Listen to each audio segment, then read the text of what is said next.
மட்டும் தெரியல ஆனஸ்டா. கீழ்மட்டத்துல பிளாட்ஃபார்ம்ல வாழணுங்க.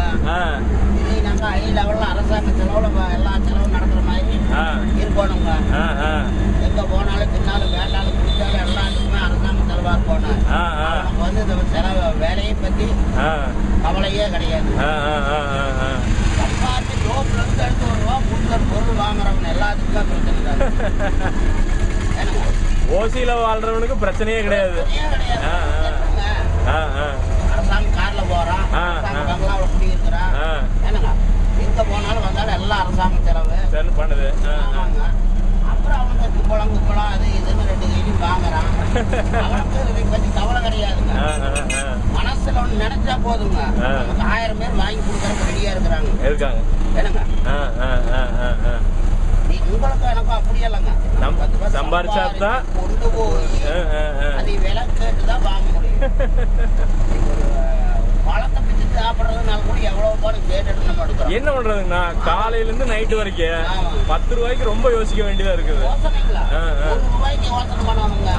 ஆமா, 15 ரூபாய் பஸ்ஸுக்கு 14 ரூபாய் இருந்ததுனாக்கா அவன் ஏற்ற மாட்டேன், இறக்கி விட்டுருவானுங்க. அவன் என்ன அவன் சொல்ற ஒவ்வொருத்தருக்கும் 2 ரூபா 3 ரூபா பேலன்ஸ் வச்சிருவான். ஆனா ஒவ்வொருத்தர் நம்ம ஒரு ஆள் 1 ரூபா கம்மியா இருக்குதுங்க, நீ கொண்டு திருப்பூர் கொடுத்தா பொள்ளாச்சி கொடுத்தா மேட்டுப்பாளையத்துக்கு கொடுக்கானோம்னா ஏறவனெல்லாம் இன்னும் ஒவ்வொரு ரூபா வச்சுட்டு போனான். நான் எங்க போறது? அதெல்லாம் முடியாது.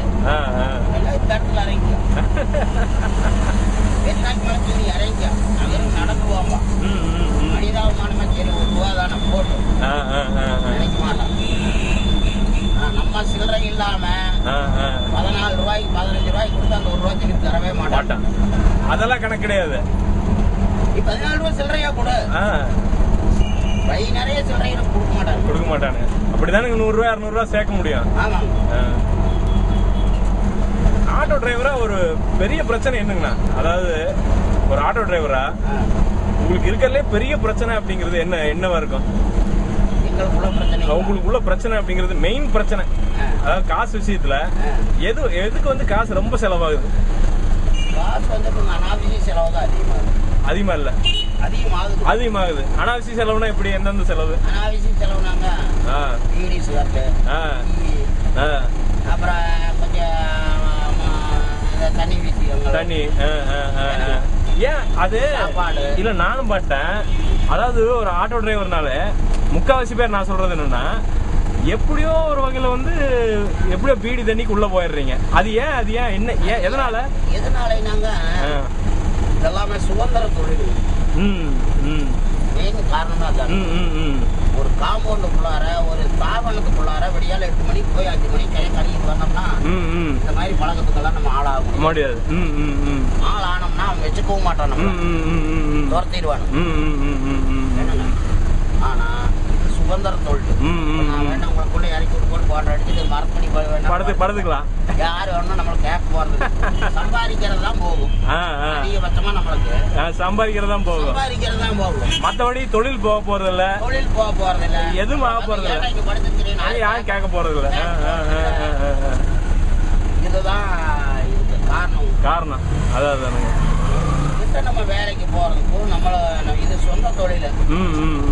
இப்ப பாருங்க, ஒருத்தர் 70 ரூபா கேட்டாரு, வேற 60 ரூபா கேட்டாரு, வாங்க 50 ரூபாய்க்கு வாங்கன்னு சொல்லி நான் எழுதிட்டு வந்தேன். இது வந்து நம்ம சொந்த தொழில், லாபம் நட்டம் நம்ம பாக்குறோம். இந்த சுதந்திரம் தான் நம்மளுக்கு கெடுக்குது.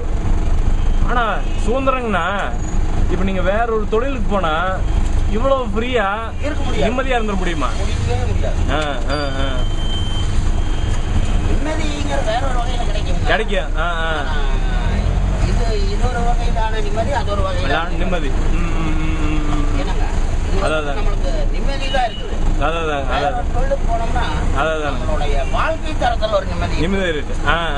10 ரூபா வேணும் நாளைக்கு குடும்பத்துல, 10 நாள் நல்லா நம்ம படுத்துட்டோம். ஸ்தாபன ரீதியா இருந்தோம்னா நம்மளுக்கு அது ஒரு பாதுகாப்பு இருக்குது. இதுல அதெல்லாம் எதுவும் கிடையாது. இன்னைக்கு 500 சம்பாதிக்கலாம், நாளைக்கு 100 சம்பாதிக்கலாம். 10 நாளைக்கு படுத்துட்டோம்னா கஞ்சி இல்லாம இருக்கலாம். எல்லாத்துக்குமே இதுல வாய்ப்பு இருக்கு. ஒரு ஆட்டோ டிரைவரா எத்தனை வருஷமா இருக்கீங்கண்ணா? நான் வந்து ஏபிடி பார்சல் இருக்கேங்க. சரி. வேலை வேண்டாம்னு எழுதி கொடுத்து முழுமையா ஒரு வண்டி சரிங்க. 24 வாட்டி ஓட்டுவேன். சரிங்க. ஒரு முழுமையா ஒரு 20-22 வருஷமா உள்ள இருக்கீங்க. ஆட்டோ ஓட்டி என்ன சம்பாரிச்சு யார யார காப்பாத்திருக்கீங்க உங்க குடும்பத்துல? இல்ல வந்துட்டு எனக்கு 4 குழந்தைங்க. சரிங்க. 4 குழந்தைகள் படிக்க வச்சிருக்கிறேன், 2 குழந்தைகள் கல்யாணம் பண்ணியிருக்கிறேன். சரிங்க. நல்லது கெட்டதுங்கிறத நம்ம குடும்ப அளவுல எல்லாத்துக்குமே போய் வந்திருக்கிறோம். ஓகே. வேற எதுவுமே சொந்தமா இன்னைக்கு சேஃப்டிங்கிறது எதுவுமே கிடையாது. இல்ல, ஆனா 4 பிள்ளைகள் நீங்க படிக்க வச்சிருக்கீங்க, கல்யாணம் பண்ணி வச்சிருக்கீங்க. அதை விட என்ன நீங்க சம்பாரிச்சிட முடியும்? 3 பேர் காலேஜ், 2 பேர் காலேஜ் முடிச்சு கல்யாணம் ஆயிடுச்சுங்க. சரிங்க. ஒரு பொண்ணு செகண்ட் இயர் காலேஜ் போயிட்டு இருக்கிறா. சரி. பையன் ஒருத்தன் +2 பண்ணிட்டு இருக்காங்க. சரிங்க. 4 பேர்த்த படிக்க வைக்கிறனாவே உங்களுக்கு வந்து வருஷத்துக்கு ஒரு 1.5 லட்சம் ரூபா வேணும். அப்ப நீங்க பெருசா சம்பாதிச்சிருக்கீங்கன்னு தான் அர்த்தம். முதல்ல எதுவும் வெளியே தெரியாது, எடுத்து விற்க முடியாது. அதான் விற்க முடியாதுனாலுங்கண்ணா, இப்போ பசங்க நாளைக்கு ஒரு கஷ்டம்னா இடமா இருந்தா விக்கலாம், வண்டியா இருந்தா விக்கலாம், ஒரு பொருளா இருந்தா விக்கலாம். விற்க முடியாது.